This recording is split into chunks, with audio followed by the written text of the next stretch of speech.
अविमुक्तेश्वरानंद के खिलाफ दुराचार मामले में नया मोड़। अविमुक्तेश्वरानंद पर कसा कानून का शिकंजा।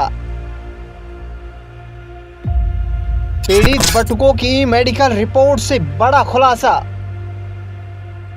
मेडिकल रिपोर्ट में पीड़ित बटुकों के साथ दुराचार की पुष्टि। क्योंकि यहाँ पर भूमिका द्विवेदी जो उस मठ में रही है, विद्या मठ में, वो भी ये बात कहती हुई नजर आती है कि जो वो बिल्डिंग है, इमारत है, उसके ऊपरी कह सकते हैं कि जो ऊपर वाला फ्लोर है उसके ऊपर अविमुक्तेश्वरानंद महाराज रहते हैं। और सखी का उन्होंने जिक्र किया कि सखी भी वहाँ पर रहती हैं। वो किस तरह से है, क्या है, वो जिस तरह खुलासा कर रही है अपने आप में बड़ा खुलासा। और साथ में वो कहती है कि ऊपर वाले माले पर स्विमिंग पूल भी उनको दिखाई पड़ा। तो इस तरह के तमाम सारे खुलासे होते हुए दिखाई पड़ रहे हैं। और बनारस के कथित विद्यापीठ में यौन शोषण का मामला अब अविमुक्तेश्वरानंद शंकराचार्य जो है उनको इस मुहाने पर लाकर खड़ा कर चुका है कि उन्हें जेल की सलाखों के पीछे भी जाना पड़ सकता है। प्रयागराज के झूंसी में एक एफआईआर दर्ज हुई। पोक्सो कोर्ट के आदेश के अनुसार वह एफआईआर पुलिस ने दर्ज की और उसके बाद जांच शुरू हुई। जांच शुरू हुई तो ऐसे खुलासे सामने आए जो न सिर्फ हमारे लिए चौंकाने वाले थे लेकिन आपको भी हैरान कर देंगे। दरअसल एक बटुक सामने आए, उन्होंने बयान दिया कि पिछले 2 सालों से यौन शोषण हुआ है, उत्पीड़न हुआ है। उन्होंने बतौर नाम लेते हुए कहा कि जो शंकराचार्य मुक्तेश्वरानंद हैं और मुकुंदानंद हैं और उनके साथ जो अन्य लोग रहते हैं, उन्होंने हमें 2 सालों से परेशान किया है।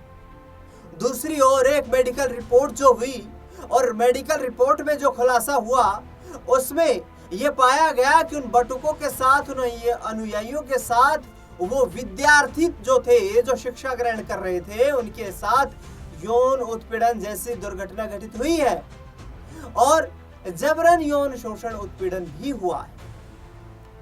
अब ये तो कहानी रही शंकराचार्य के संबंधित उस पूरे प्रकरण की जो आज शंकराचार्य मुक्तेश्वरानंद के गले की फांस बना हुआ है। लेकिन शंकराचार्य को न्याय दिलवाने के लिए एक फाउंडेशन भी सामने आया है और उस फाउंडेशन के बारे में भी आपको जानकारी देंगे कि उस फाउंडेशन ने NHRC, national human rights commission में अपील की है कि शंकराचार्य के मानवाधिकार जो है उनका हनन हो रहा है, उन पर दबाव बनाया जा रहा है।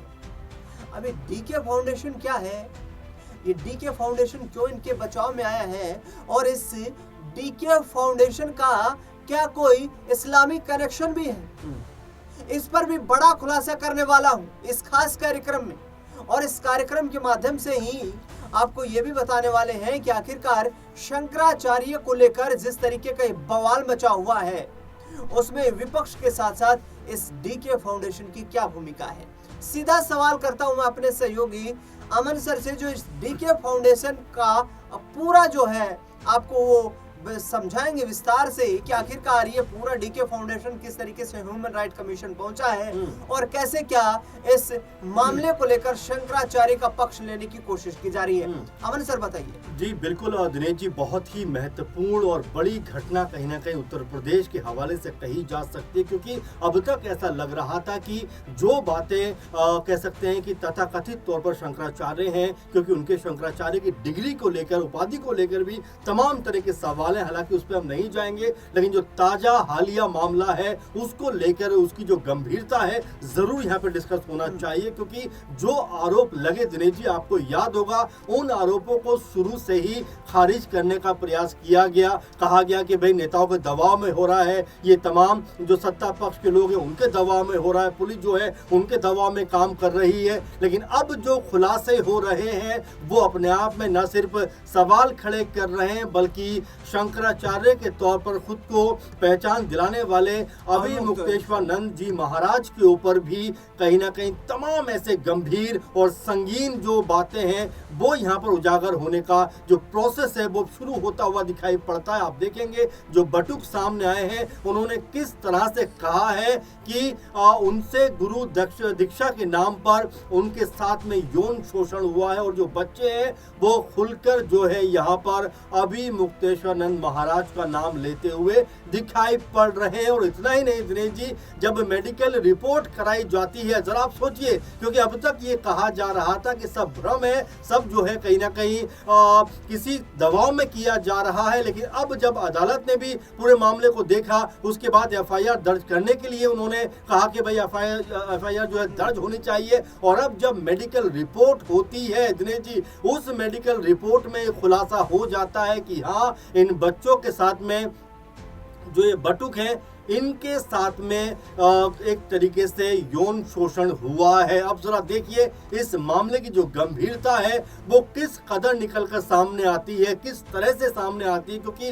अभी तक जिस तरह की बयानबाजी अभिमुक्तेश्वरानंद महाराज कर रहे थे, अब ये पूरे का पूरा मामला जो है उनके पूरी तरह से खिलाफ जाता हुआ दिखाई पड़ता है। दिनेश जी, आपको याद होगा कि लगातार जो स्वामी कह सकते हैं कि अभिमुक्तेश्वरानंद महाराज हैं वो ये बात कह रहे थे कि ये दबाव में किया जा रहा है, एक तरह के सत्ता पक्ष जो है उनको झुकाने का काम कर रहा है। और अब यहाँ पर जो बातें खुल के सामने आ रही हैं उससे ऐसा लगता है कि जो कानूनी शिकंजा है अब यहाँ पर जो स्वामी कह सकते हैं कि अभिमुक्तेश्वरानंद महाराज हैं उनके ऊपर शिकंजा जो है वो कसता हुआ दिखाई पड़ता है। आपने जिक्र किया डीके फाउंडेशन का, क्योंकि डीके फाउंडेशन तुरंत जो है एनएचआरसी पहुंच जाता है और ये कहता हुआ नजर आता है कि भाई जो राष्ट्रीय मानवाधिकार आयोग है उनसे अपील की जाती है कि भाई उनके ऊपर जबरदस्ती का दबाव बनाया जा रहा है, जबरदस्ती की एफआईआर की जा रही है। लेकिन अब जब तमाम खुलासे हो रहे हैं तो डीके फाउंडेशन की जो कोशिशें हैं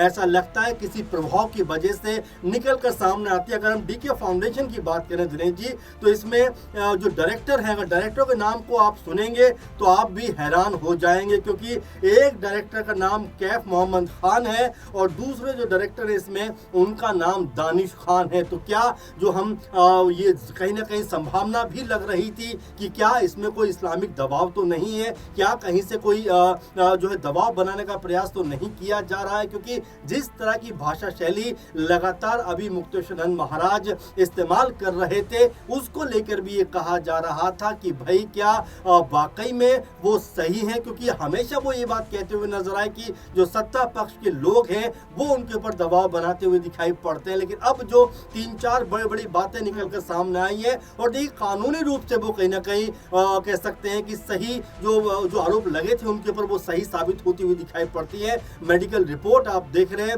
उसमें किस तरह से इस बात का खुलासा होता हुआ दिखाई पड़ता है। वहीं जो बटुक है, जो बच्चे हैं, जब वो बयान सामने आके दे रहे हैं उनके बयानों में भी अब ये साफ हो जा रहा है कि किस तरह से दीक्षा के नाम पर, शिक्षा के नाम पर उनके साथ में दुर्व्यवहार किया जाता था, दुराचार किया जाता था। और ये सब कुछ जो कह सकते हैं मठ है शंकराचार्य जी का तथाकथित तौर पे उसके अंदर चलता हुआ दिखाई पड़ता है। दिनेश जी, मैं जल्दी से आपको एक तथ्य और बता देता हूं, क्योंकि यहाँ पर भूमिका द्विवेदी जो उस मठ में रही है, विद्या मठ में, वो भी ये बात कहती हुई नजर आती है कि जो वो बिल्डिंग है, इमारत है, उसके ऊपरी कह सकते हैं कि जो ऊपर वाला फ्लोर है उसके ऊपर अभिमुक्तेश्वरानंद महाराज रहते हैं। और सखी का उन्होंने जिक्र किया कि सखी भी वहां पर रहती हैं। वो किस तरह से है, क्या है, वो जिस तरह खुलासा कर रही हैं अपने आप में बड़ा खुलासा, और साथ में वो कहती है कि ऊपर वाले माले पर स्विमिंग पूल भी उनको दिखाई पड़ा। तो इस तरह के तमाम सारे खुलासे होते हुए दिखाई पड़ रहे हैं और ये कहीं ना कहीं साबित कर रहे हैं कि अभिमुक्तेश्वरानंद महाराज अब तक जो बातें कह रहे थे वो बातें तार्किक तौर पर, कानूनी तौर पर और जिस तरह से रिपोर्ट सामने है उसके आधार पर कहा जा सकता है कि तथ्यात्मक वो बातें सही नहीं है। लेकिन अमन जी, यहाँ पर एक और सवाल मेरे जहन में आ रहा है। अब आपने इस डीके फाउंडेशन का जो जिक्र किया, इस डीके फाउंडेशन की जो फाउंडर आपने बताया, जो डायरेक्टर्स आपने बताया, उनमें एक का नाम दानिश खान बताया और एक का नाम यहाँ पर आपने मोहम्मद कैफ मोहम्मद खान बताया है। मानवता के आधार पर भी तो कोई मदद कर सकता है। जरूरी थोड़े है कि कोई इस्लामिक एंगल ही इससे जुड़ा हो। देखिए दिनेश जी, मान्यता जी, के जी। आधार पर भी कोई यहाँ मदद की जा सकती है। जी। यदि ये डीके फाउंडेशन उनकी मदद के लिए हम्म। आ रहा है आगे, हम्म। और यदि कोई इस्लामिक इस्लाम को जी, मानने जी, वाले इसके फाउंडर हैं, इसके डायरेक्टर हैं, वो इस तरह की पहल कर रहे हैं, तो फिर इसमें बुराई क्या है? देखिए दिनेश जी, बिल्कुल बुराई नहीं है और जाहिर बात है, आपने सही कहा, लेकिन इसमें अगर हम पूरे मामले पे गौर करें तो जरा सोचिए कि क्या जो उनके ऊपर आरोप लगा था, पोक्सो का कहीं ना कहीं आरोप लगा था, एफआईआर जो है दर्ज होने की बात चल रही थी, और जब कोर्ट ने कहा तो इस पूरे मामले के ऊपर उनके ऊपर एफआईआर दर्ज करने के लिए कोर्ट ने कहा, जरा सोचिए, देखिए कोर्ट जो है वो तमाम तथ्यों को जांच कर परख कर जो है फैसले करता है, और देखिए अदालत के ऊपर हर कोई यकीन करता है और करना भी चाहिए, क्योंकि अदालत जो है चीजों को तय करता है। अब तक आपने देखा अभी मुक्तेश्वर महाराज जो है वो नेताओं के ऊपर आरोप लगा रहे थे, तमाम लोगों के ऊपर आरोप लगा रहे थे, तमाम तरह की बातें करते हुए नजर आ रहे थे, लेकिन जो हम बात कर रहे हैं वो तथ्यात्मक बात इसलिए है क्योंकि ये मसला जो है कोर्ट के अंदर था।